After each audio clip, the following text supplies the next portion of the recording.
Assalamualaikum, salam sejahtera. Bertemu dalam Melaka Memilih, sempena Pilihan Raya Negeri Melaka ke-15 ini. Saya akan terus mendekati calon-calon yang menawarkan diri untuk bertanding di 28 Dewan Undangan Negeri, dan bermulalah kempen Pilihan Raya selama 12 hari ini.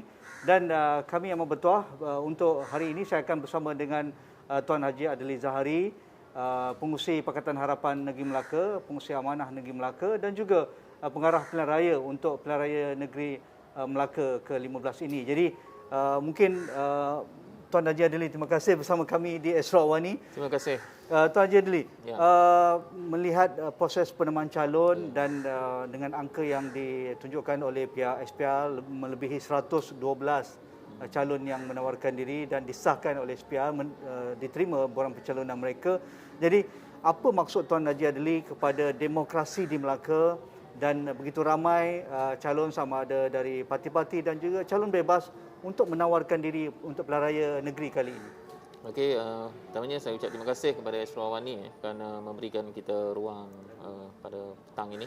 Jadi kalau kita lihat dari proses penamaan calon, hampir 112 calon terlibat dalam proses penamaan ini dan diterima di peringkat Suruhanjaya Pilihan Raya Malaysia sebagai calon bagi pilihan raya negeri ini.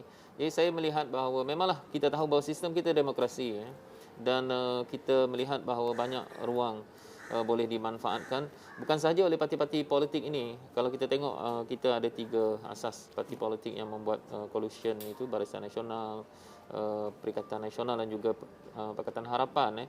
Tapi kita lihat pada kali ini banyak juga calon-calon bebas yang terlibat. Jadi saya fikir ini adalah ruang demokrasi dalam negara kita. Memang saya fikir dia baik untuk demokrasi kita.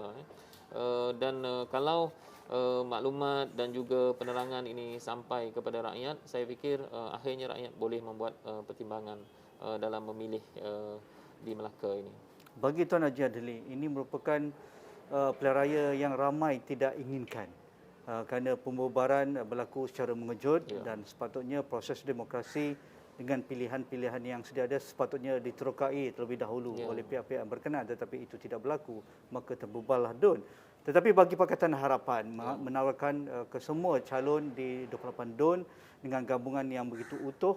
Jadi adakah ini merupakan satu pilihan raya yang sedikit berpengalaman sebagai kerajaan selama 19 bulan? Adakah ini merupakan perjuangan untuk merebut semula mandat yang diberikan rakyat pada pilihan raya umum yang lepas, Tuan Haji Adli? Memanglah kalau kita lihat sebenarnya pilihan raya ini boleh saja dielakkan untuk kerajaan baru itu mentadbir. Tapi kita tahu macam istilah saya, nasi sudah menjadi bubur Jadi kita harus sebagai sebuah negara demokrasi mengambil jalan ini sebagai sebuah parti politik. Pakatan Harapan mengambil peluang ini kerana kita tahu bahawa tempoh ini cukup panjang, iaitu 5 tahun ke hadapan. Betul. Jadi pengalaman kita 22 bulan mentadbir Melaka dengan asas-asas dan dasar-dasar baru yang kita perkenalkan, terutamanya dalam konteks perumahan, dalam konteks kebajikan, dan saya fikir ini adalah peluang terbaik untuk rakyat membuat penilaian. Kerana bagi saya sebelum daripada ini, cabaran bagi Pakatan Harapan adalah di Melaka terutamanya, rakyat tak dapat membuat perbandingan. Jadi kita memimpin 22 bulan dan kerajaan sedia ada sebelum ini memimpin selama 17 bulan, dan kerajaan sebelum daripada itu, kerajaan Barisan Nasional, sudah memimpin puluhan tahun. Jadi daripada ini, asas ini boleh dibuat perbandingan oleh rakyat, dan saya fikir untuk Pakatan Harapan dia adalah peluang terbaik sama ada rakyat membuat perbandingan itu. Dan kalau peluang ini diberikan kepada kita, sudah barang pasti memang Pakatan Harapan mengharapkan supaya mandat itu dapat dikembalikan dan kita boleh meneruskan agenda-agenda kepentingan terutamanya yang melibatkan kebajikan, ekonomi, dan yang paling penting adalah kemajuan Melaka pada masa depan. Maju Bersama Harapan merupakan satu tawaran besar Pakatan Harapan. Tetapi kita tahu Melaka ini sebuah negeri perindustrian, negeri penuh dengan industri perkhidmatan seperti pelancongan dan juga berkaitan dengan industri hiliran pelancongan. Apa tawaran yang paling utuh dapat dijanjikan yang mungkin akan ditonjolkan dalam manifesto yang masa terdekat ini? Kerana pandemik COVID-19 hampir meruntuhkan semua sektor ekonomi, terutamanya yang dekat dengan negeri Melaka iaitu pelancongan dan industri perkhidmatan. Jadi dalam masa yang sama, isu kelestarian, isu tata kelola governance, itu juga sentiasa menjadi perdebatan dan menjadi juga ataupun hambatan bagi kerajaan yang runtuh sebelum ini, yang menjadi persoalan bagaimana mereka menguruskan hal hasil tanah, hasil pasir Melaka dan sebagainya. Jadi di mana posisi tawaran ini kepada rakyat Melaka? Dia kita tahu bahawa perkara paling asas yang rakyat Melaka mahu pertama adalah kestabilan politik itu sendiri.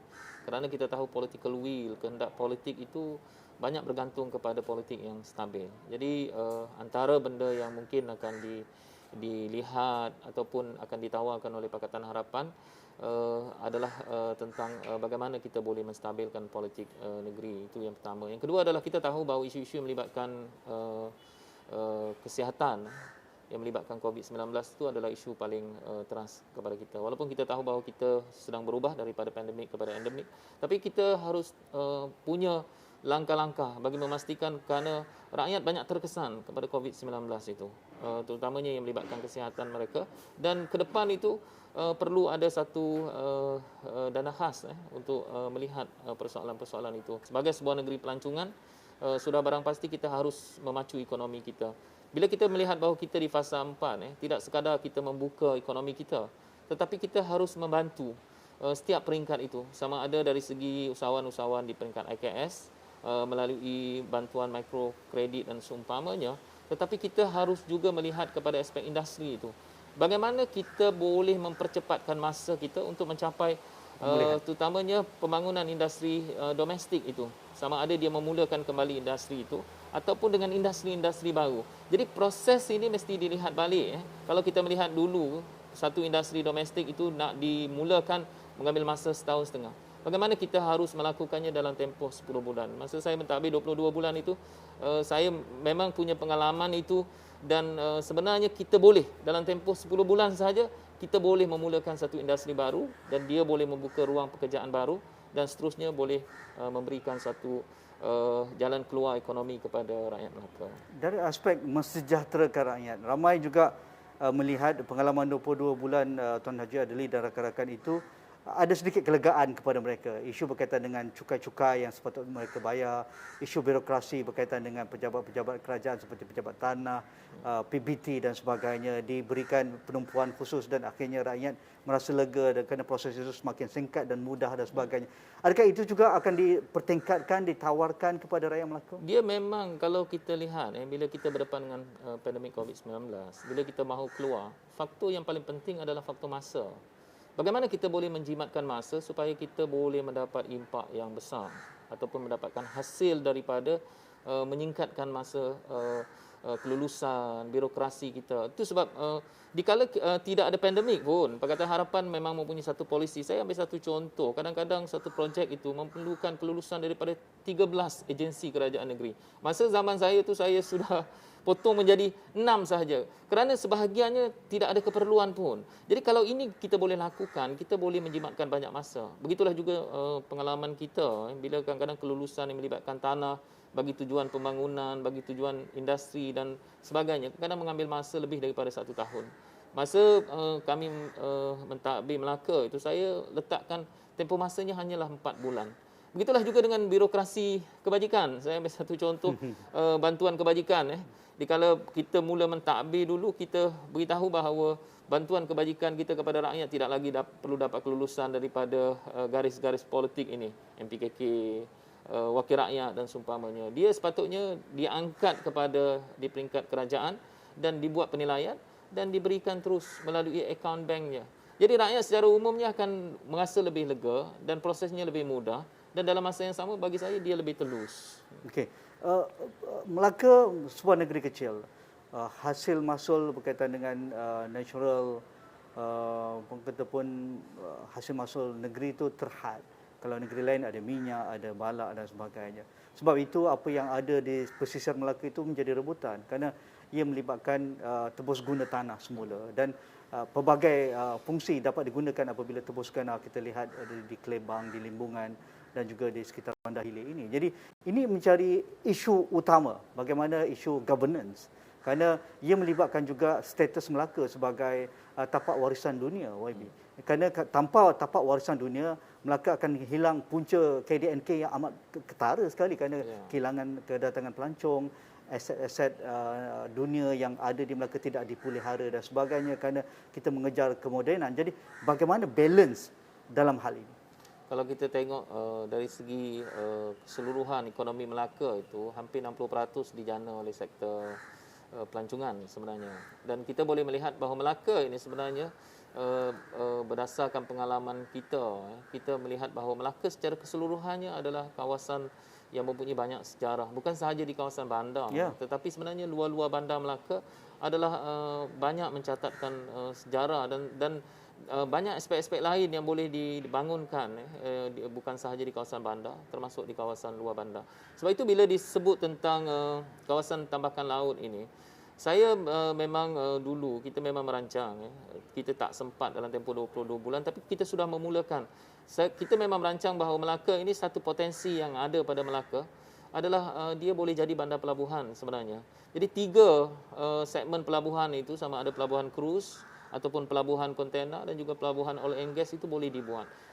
Pakatan Harapan sudah memulakan itu pada tahun 2018 dan kita boleh melihat bahawa sebenarnya benda itu boleh dicapai dalam tempoh 5 hingga 10 tahun. Dan saya fikir dia akan memberikan banyak peluang pekerjaan, dan bukan sahaja peluang pekerjaan, tetapi sektor ini sebenarnya boleh memberikan satu pendapatan yang agak tinggi juga terutamanya kepada anak Melaka. Dan kalau ini kita boleh berikan fokus, maka Melaka bukan boleh mengekalkan sektor pelancongannya, tetapi dalam masa yang sama dia boleh mempunyai satu pendapatan baru dalam sektor apa yang saya sebut sebagai Melaka sebagai bandar pelabuhan itu. Dan kita tahu Selat Melaka, di hadapan kita ada ratusan ribu kapal yang berlayar setiap jam, setiap masa itu. Tetapi bagaimana Melaka mahu memanfaatkan? Jadi saya fikir ini boleh dilihat oleh Melaka pada masa depan. Sudah dimulakan, macam saya ambil satu contoh yang dimulakan pada 2018, ada pelabuhan kontena Tanjung Beruas. Kita mulakan pada 2018 sehingga kini pelabuhan itu beroperasi. Tetapi dia mesti melalui fasa demi fasa pembangunan supaya kita boleh melihat bahawa dia benar-benar menyediakan peluang pekerjaan kepada rakyat. Itu persoalannya. Rakyat ingin bertanya kepada pemerintah negeri Melaka, siapa pun yang akan dipilih pada 20 hari bulan, bagaimana impak projek-projek berskala mega ini akan memberi manfaat terus kepada mereka, kepada anak cucu mereka. Misalnya, rejuvenasi Melaka Sentral. Apa maksud kita membawa pelabur yang besar ataupun pelabur yang kita tidak tahu ataupun credibility dan juga keupayaan mereka untuk membangunkan satu kawasan yang begitu sentral sifatnya, begitu strategik sifatnya. Itu yang pertama. Begitu juga dengan pembangunan baru di Pelabuhan Kuala Linggi. Ramai beranggapan, adakah rakyat akan mendapat manfaat? Adakah syarikat-syarikat multinasional sahaja dan juga pembesar negeri yang akan mengaut keuntungan daripada perancanaan mega ini? Jadi pandangan Tuan Najib Adli bagaimana? Dia sebenarnya bagi saya, sebelum kita boleh memacu ke depan, antara aspek yang harus kita berikan penekanan masa saya memimpin itu adalah aspek pengetahuan, ataupun dalam konteks kita adalah pendidikan. Saya ambil satu contoh, sebenarnya kalau kita lihat macam di Melaka ada Petronas Penapisan Melaka. Tetapi anak Melaka di situ hanya sekadar saya fikir di bawah 5% yang bekerja di situ. Jadi kenapa kita tidak menyediakan peluang ini kepada anak Melaka? Jadi persoalan yang selalu dibangkitkan adalah apakah kita sudah bersedia dengan anak Melaka yang punya kemahiran itu? Sebab itu dikala kita memimpin dulu, kita ada apa yang kita panggil sebagai mewujudkan beasiswa 2020. Sebenarnya fokus beasiswa itu adalah untuk menyediakan satu kemahiran kepada anak Melaka, kerana kita tahu kita ada industri. Tetapi apakah anak-anak Melaka ini bersedia untuk memasuki bidang kemahiran teknikal ini? Sebab itu kita pada tahun 2020, Januari 2020, sebelum kita ditumbangkan itu, kita sebenarnya sudah menghantar beberapa pelajar-pelajar teknikal dengan kerjasama Tenaga Nasional Berhad untuk membangunkan kemampuan anak Melaka. Sebab itu bagi saya di Melaka ini memang kita mempunyai industri sedia ada, tetapi kita harus tingkatkan kemahiran itu. Sebab itu kalau kita membangunkan macam saya sebut bandar pelabuhan dan sebagainya, persediaan guna tenaga itu harus kita sediakan. Barulah anak Melaka itu akan mendapat manfaat daripada segala bentuk pembangunan itu. Tapi kalau kita hanya menyediakan macam tadi disebut, pembangunan itu tanpa persediaan dari segi pengetahuan dan seumpamanya, maka kita akan terlepas Pembangunan akan wujud, tetapi anak Melaka itu sendiri tidak dapat bersama dengan hasil ataupun kemakmuran yang kita bentuk itu.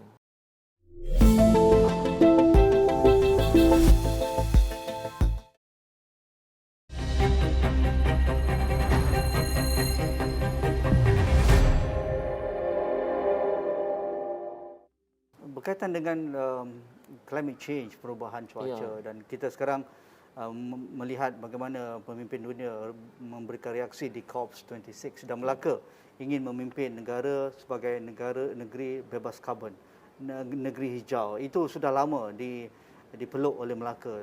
Tetapi seolah-olah dalam masa 2 tahun ini, ia seolah-olah ada isu, ada gangguan dalam perjalanan itu. Kita tidak lihat di mana ataupun public transport yang menggunakan elektrik, yang menggunakan tram dan sebagainya. Kerana Melaka tidak perlukan prasarana yang terlampau mega, moden dan sebagainya. Kerana mereka boleh berjalan kaki dari pesisir Sungai Melaka menggunakan water taxi dan sebagainya. Di mana hala tuju jika Pakatan Harapan diberi mandat semula dalam hal hijau, dalam hal kelestarian dan mengekalkan kehebatan Melaka, di mana segalanya bermula ini? Dia macam dikala kita memimpin kan, antara perkara pertama yang dulu yang kita lakukan adalah kita hentikan pembalakan di Melaka. Saya pun tak terfikir Melaka dengan hanya sekadar kita adalah 3% saja hutan kita, tapi masih wujud pembalakan. Lagi. Jadi saya hentikan semua pembalakan kerana kita harus menambah hutan. Bukan kita harus melakukan pembalakan itu. Itu memang kita hentikan. Begitulah juga saya lakukan moratorium pengambilan pasir kerana kita harus membuat penilaian semula kepada terutamanya ke pasir-pasir yang melibatkan sungai dan saliran kita. Kerana memang kita di Melaka ini membersihkan kawasan saliran sahaja membelanjakan hampir 33 juta ringgit. Jadi kita harus ingat kadang-kadang apa yang kita ambil itu, kesan daripada itu banyak juga yang kita keluarkan, dan kalau kita imbang antara yang dapat dengan yang keluar itu tidak seimbang, tidak berbaloi. Dan begitulah juga kalau kita lihat dalam aspek ini, bagaimana kita memastikan kelestarian. Saya ambil satu contoh, memang kita ada kawasan tadahan air. Dan Melaka ini dalam beberapa tahun pusingan itu dia akan menghadapi masalah gangguan bekalan air. Sebab itu kawasan tadahan hutan kita, keliling itu adalah kelapa sawit dulunya. Jadi kita mengambil ketetapan dalam tempoh 5 tahun, kita sudah meletakkan beberapa syarat supaya kawasan-kawasan sawit ini ditukar kepada hutan simpan supaya ianya boleh memberikan suatu kelestarian dan dalam masa yang sama memberi jaminan kepada takungan air kita itu juga. Dan dalam masa yang sama di Melaka ini ada satu projek yang selalunya yang melibatkan pulau, iaitu Pulau Upih. Dikala saya mengambil alih kerajaan dulu, Pulau Upih itu dikelilingnya sebenarnya sudah dianugerahkan kawasan tambakan. Sehingga kalau kita melihat pelan itu, pulau itu akan terhakislah, maknanya akan ditambak sehingga ke pulau itu. Jadi akhirnya kita mengambil keputusan 500 meter daripada pulau itu kelilingnya mesti kita batalkan keseluruhan projek-projek itu. Bagi kita sebenarnya pulau semula jadi, dan kalau kita lihat laut kita, ini semua adalah ada kaitan dengan kehidupan kita. Betul kita mahu pembangunan, tetapi sebenarnya kelestarian itu adalah sebahagian daripada itu. Kita hidup kerana apa? Kerana kita ada kawasan hijau yang memberikan udara, yang memberikan oksigen kepada kita. Jadi sebenarnya imbangan ini harus dilihat, dan bagi saya teknologi hijau ini memang boleh berkembang di Melaka. Kerana kalau kita lihat Bandar Melaka ini boleh kita katakan flat. Jadi kalau kita lihat macam di Sungai Melaka, bot kita masih menggunakan petrol atau diesel, tapi sebenarnya kita boleh pergi kepada teknologi yang lebih baik, yang lebih mesra alam, dan saya fikir Melaka boleh beralih ke situ. Walaupun sudah dimulakan sedikit demi sedikit, tetapi kita tahu bahawa kekangan kewangan itu yang menjadi halangan. Tetapi kalau Melaka boleh meningkatkan lagi pendapatan dia, saya tak nafikan bahawa memang banyak ruang. Dikala saya memimpin pun kita memang tak perlukan kita dapatkan pinjaman untuk terus ke depan. Kita boleh mendapatkan lebih banyak hasil, dan sebenarnya kalau kita cekap dan kita elakkan ketirisan, pertambahan pendapatan Melaka itu boleh kita tingkatkan. Dan kalau kita lihat antara cabaran Melaka ini melalui kajian daripada Bank Dunia, sebenarnya untuk Melaka sustain, dia perlukan pembangunan sekitar 30%. Hari ini pembangunan Melaka hanya pada kadar 18% saja. Jadi untuk Melaka kekal ke hadapan itu memang lebih banyak pembangunan harus kita lakukan, kerana daripada situ hasil boleh kita tingkatkan dan peluang pekerjaan dan guna tenaga itu dapat kita manfaatkan. Isu yang amat ataupun menarik perhatian rakyat dalam masa setahun dua ini adalah isu banjir. Isu beberapa kawasan yang mungkin selama ini pun selalu banjir pun semakin teruk, bagi kawasan-kawasan perbandaran pula yang diteroka baru dan kawasan hard surface semakin banyak, tiba-tiba mereka menjadi kawasan flooding prone yang seringkali kalau hujan sedikit pun mereka mudah dilanda banjir kilat. Apa perancangan Tuan Haji Adli dan rakan-rakan jika diberitahu amanah kali ini untuk melihat isu perbandaran yang mungkin kalau tidak dilihat secara tuntas, dia akan menjadi satu isu besar kepada rakyat. Setiap kali banjir, mereka kehilangan ataupun harta benda, mungkin kehilangan nyawa dan sebagainya. Dia kalau kita lihat, kita tak nafikan bahawa Melaka ini banyak kawasan-kawasan yang ditenggami air dikala apa yang kita sebut sebagai banjir kilat itu. Walaupun dia banjir kilat tapi dia berulang. Betul. Ada sebahagian tempat itu sehingga 5 kali dalam satu tahun. Dia akan memberikan kesan kepada harta benda juga dan apatah lagi nyawa. Kalau kita lihat dalam konteks yang terbaru ini melibatkan nyawa juga. Tetapi saya tak menafikan bahawa tambakan laut di pesisir Melaka itu sebenarnya adalah salah satu punca yang menyebabkan kawasan tengah dan juga kawasan di luar bandar Melaka itu banjir. Dan ini kita tidak nafikan. Kerana dikala kita mentadbir dulu, memang ada cadangan supaya kawasan tambakan itu mempunyai satu saliran utama bagi memastikan aliran air daripada Sungai Melaka, daripada sungai-sungai yang di Malim, di Duyung dan sebagainya, dia boleh mengalir dengan cepat ini. Supaya apa? Supaya kita tahu bahawa yang menjadi punca, saya ambil satu contoh saja macam Sungai Melaka ini, dia ada baraj. Baraj ini dikala saya masuk dalam kerajaan itu, baraj ini sudah rosak lama dah tak berfungsi. Jadi boleh bayangkan air Sungai Melaka ini kalau datang daripada hulu.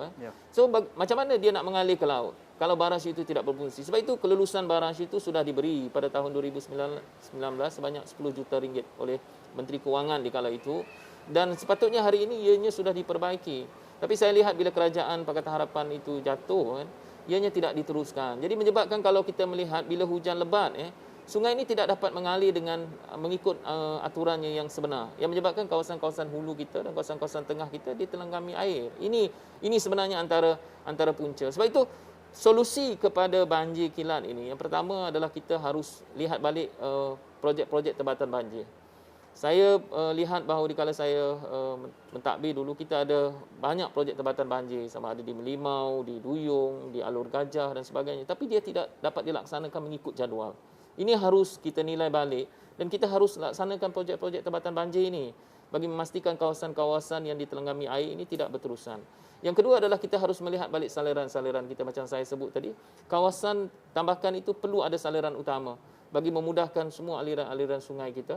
Dan yang ketiga, kita tahu bahawa Melaka ini dia flat. Dia agak rata. Ada sebahagian kawasan dia perlukan rumah pam, dia perlukan kawasan takungan dan saliran yang lebih baik. Dan ini mesti dibuat. Dan ini sebenarnya adalah tempoh jangka masa singkat. Saya ambil satu contoh dulu bila saya mentadbir. Kampung Ceti, setiap tahun 2-3 kali dia banjir.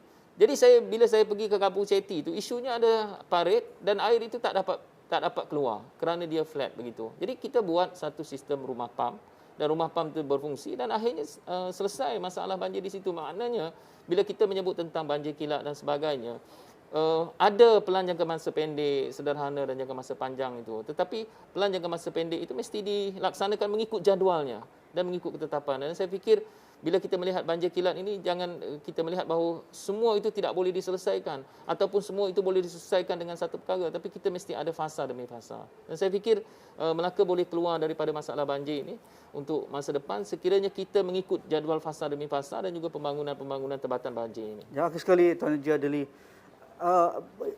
politik dengan anak muda sekarang menjadi satu naratif segar. Bagaimana Amanah dan Pakatan Harapan merangkul kekuatan anak muda kali ini, dan ternyata dalam penawaran untuk Dewan Undangan kali ini ditampilkan ramai anak muda, sama ada dari DAP, PKR dan juga Amanah. Jadi sekali lagi, anak muda di luar parti politik ini, mereka berada di atas pagar yang akan menjadi undi 18 menjelang 2022 ini, akan melihat satu benchmark untuk pilihan raya negeri Melaka. Pandangan Tuan Haji Adli. Memanglah kali ini Pakatan Harapan dia perkenalkan anak muda dia, semuda 21 tahun. Dan di kalangan mereka yang berumur di bawah 40 tahun seramai hampir 10 orang di kalangan anak muda itu. Dan bagi kita ini cukup penting. Kerana aspirasi anak muda ini boleh datang daripada jiwa muda ini. Walaupun kita tahu bahawa anak muda tidak sekali-kali disebabkan umur. Kadang-kadang pemimpin yang mempunyai satu kemampuan untuk berinteraksi dengan golongan muda ini juga dapat memenuhi keperluan anak muda. Sebab itu bagi saya ke depan ini adalah lebih banyak sama ada dari segi macam saya sebut tadi, sama ada dari segi pendidikan ataupun model-model perniagaan ataupun ruang-ruang. Kalau kita lihat macam hari ini kalau kita tengok media maya harus banyak memberikan ruang. Dan kalau kita tengok perniagaan secara online juga adalah suatu yang dititik beratkan juga oleh anak muda. Tetapi bagi saya bila kita melihat anak muda ini, perkara yang paling penting adalah mereka sebenarnya adalah aset yang terbesar kepada kita. Mereka ada tenaga, mereka ada pengetahuan, mereka ada masa dan mereka boleh memberikan fokus kepada masa depan. Isu kita adalah bagaimana kita menyusun mereka.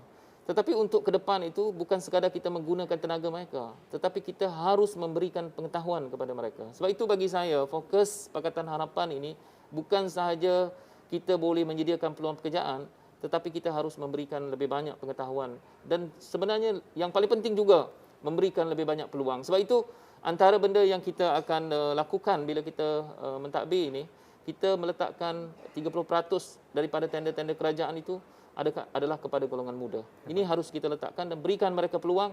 Dan saya yakin orang muda ni kalau diberi peluang, mereka akan berjaya. Itu yang ditunggu-tunggu. Apatah lagi akibat COVID-19, ruang untuk mereka mendapat kerja semakin sempit, ruang untuk mendapatkan modal perniagaan itu semakin sukar dan sebagainya. Pastinya ini yang ditunggu-tunggu. Terima kasih Tuan Haji Adli Zahari, pengurusi Pakatan Harapan Negeri Melaka dan juga pengarah pilihan raya Pakatan Harapan Negeri Melaka. All the best Tuan Haji Adli, dan kita akan memerhati kempen trail PH dan juga amanah di Negeri Melaka ini. Itu sahaja bersama saya dari Casa del Rio di tebingan Sungai Melaka ini. Indah sekali. Kita jumpa lagi.